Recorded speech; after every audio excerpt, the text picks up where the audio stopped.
Salut à toi pour cette journée numéro 275. 5. J'ai encore la voix qui flanche.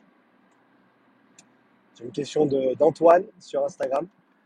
Comment fonctionne le Breathe Way Better, l'outil d'entraînement respiratoire qui fait partie du programme d'entraînement respiratoire que je suis en train de lancer. D'ailleurs, pour ceux qui font partie du projet pilote, ça ne saurait tarder. J'ai bientôt reçu tous les règlements pour les différents outils. Donc, je vais pouvoir envoyer les Breathe Way Better aux différents participants fin de semaine, voire début de semaine prochaine.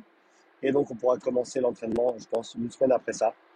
Donc, avant la fin du mois, on aura débuté le projet pilote, programme d'entraînement de 10 semaines sur le système respiratoire avec le Breathe Way Better. Donc, comment fonctionne cet outil? Pour faire très simple, c'est un sac avec une petite pièce qui a trois voies, si on veut bien, comme une intersection de trois routes. Une voie qui mène sur le ballon, une voie qui mène sur l'embout qu'on peut avoir, qu'on a en bouche, et une voie avec un petit trou qui permet d'avoir un petit peu d'air frais qui rentre. Et l'idée, c'est que tu respires, tu utilises ce ballon. Alors, il y a des méthodes avancées. Tu utilises cet outil d'entraînement pendant tes entraînements sportifs, mais ça, on y viendra beaucoup plus tard. Pour commencer, je pense qu'il faut vraiment se focaliser sur le travail avec l'outil au repos, simplement parce qu'il faut apprendre à ramper avant d'apprendre à marcher, avant d'apprendre à courir. Donc, on va faire les choses dans le bon ordre. C'est un outil d'entraînement respiratoire isocapnique. Isocapnique, ça veut dire quoi? Ça veut dire que ça t'aide à maintenir des niveaux de CO2 équivalents à ceux que tu avais quand tu as commencé à respirer avec l'outil. D'accord? Iso, pareil, comme l'isométrie. Et capnique, capnia, c'est en relation avec le CO2. Hypocapnie, c'est des niveaux de CO2 qui sont bas par rapport à la normale. Hypercapnie, c'est des niveaux de CO2 qui sont hauts par rapport à la normale. Donc, si par exemple tu fais un protocole type Wim Hof avec les 30 respirations profondes suivies d'une rétention, et ben à la fin des 30 respirations profondes, qui est essentiellement de l'hyperventilation au repos, tu vas être en hypocapnie. Et après ta rétention de 1 minute 30, 2 minutes, 3 minutes, tu vas être en hypercapnie. Tout simplement, parce que le CO2 s'accumule dans le corps du fait simplement des processus métaboliques qui s'y passent. Et c'est clair que quand tu as produit un effort intense, et ben tu as plus de CO2 qui est produit, qui est comment dire ça, qui est le facteur qui te pousse à respirer plus, le facteur premier qui te pousse à augmenter ton volume respiratoire et ta fréquence respiratoire. D'accord? C'est cette accumulation de CO2.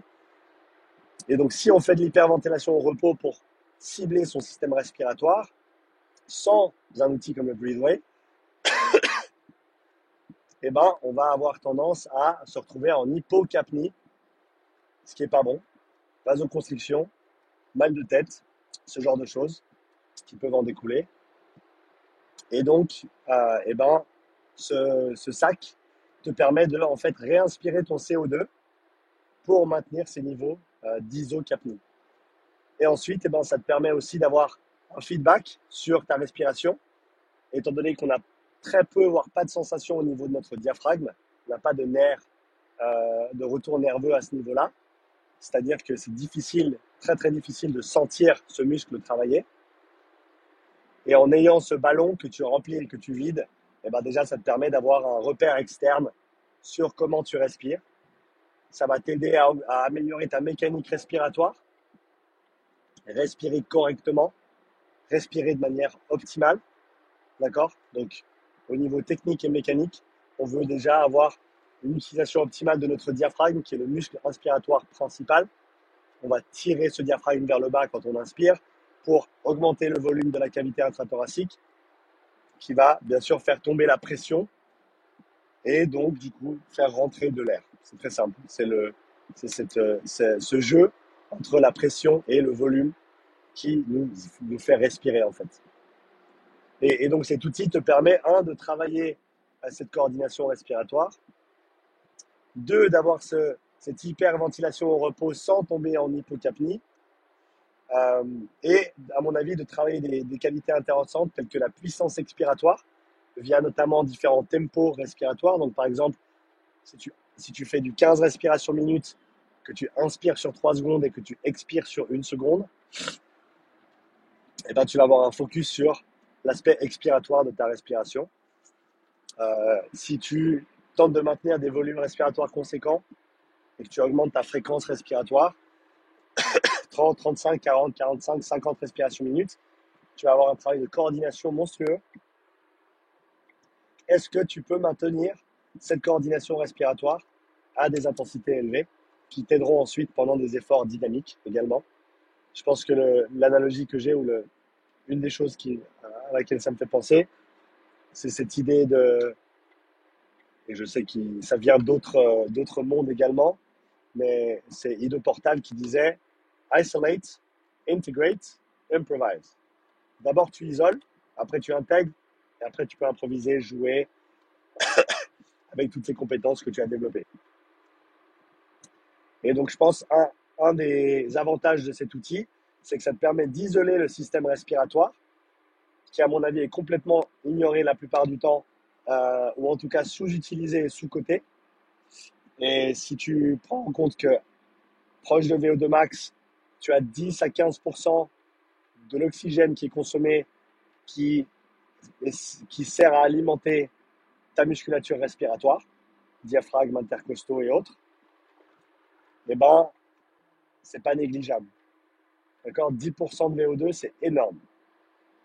Et donc, si on arrive à économiser, à améliorer l'économie de son système respiratoire via du travail spécifique, même de l'ordre de 2, 3, 4, 5%,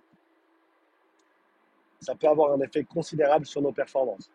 En sachant qu'on a quelque chose dans le corps qui s'appelle le réflexe métabolique respiratoire, the respiratory metabolic reflex en anglais, qui en fait, étant donné que notre système respiratoire a la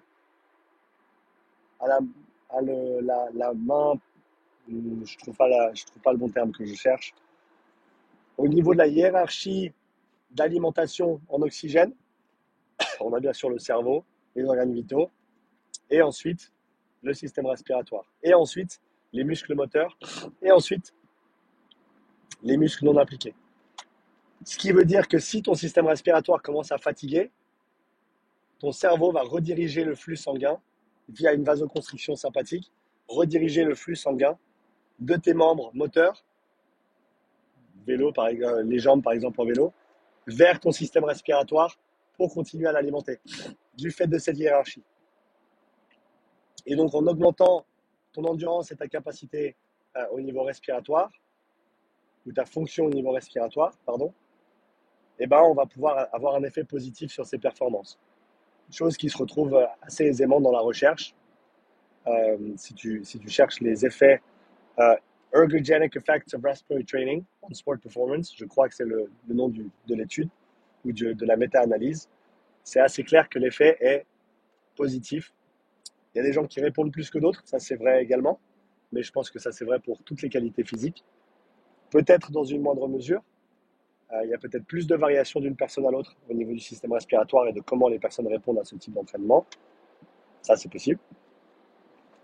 Il y a aussi une énorme variabilité au niveau de la fatigue engendrée par des entraînements respiratoires.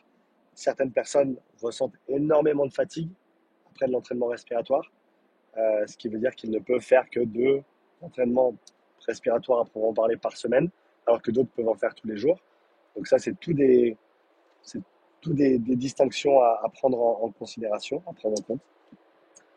Mais quoi qu'il arrive, donc ce Breathe Way Better te permet d'hyperventiler au repos sans avoir d'activité dynamique dans laquelle tu te trouves, et il te permet de cibler ce système respiratoire et de travailler différentes qualités, ton mouvement, ta technique, ton endurance, ta coordination à haute fréquence, ta puissance expiratoire, ta puissance inspiratoire également. Euh, donc voilà à quoi sert cet outil d'entraînement respiratoire. Je t'invite à aller voir les 2 autres vidéos que j'ai déjà publiées sur la chaîne sur le Breathe Way Better et l'entraînement respiratoire que je vais mettre en place, que j'ai mis en place et qui sera disponible une fois que le projet pilote sera terminé, d'ici à peu près 3 mois. qui sera mis à disposition à la vente. Donc, si tu es intéressé, je t'invite à aller voir sur upsidestrengthacademy.com et tu pourras voir, tu pourras déjà t'inscrire, simplement mettre ton adresse email qui me permettra de te notifier une fois que le programme sera disponible au public. J'espère que j'ai été assez clair dans mes propos. Si tu as des questions, n'hésite surtout pas à me laisser un commentaire. Même si tu n'as pas de questions et que tu as apprécié le contenu et que tu es toujours là, après 10 minutes de parlance sur le Breathe Way Better et l'entraînement respiratoire, laisse-moi un commentaire, laisse-moi un like, abonne-toi à la chaîne parce que c'est gratuit et tu peux toujours changer ta vie. Et sur ce, je te souhaite une belle journée, une chouette journée et à tout bientôt pour la nouvelle pensée du jour. Ciao.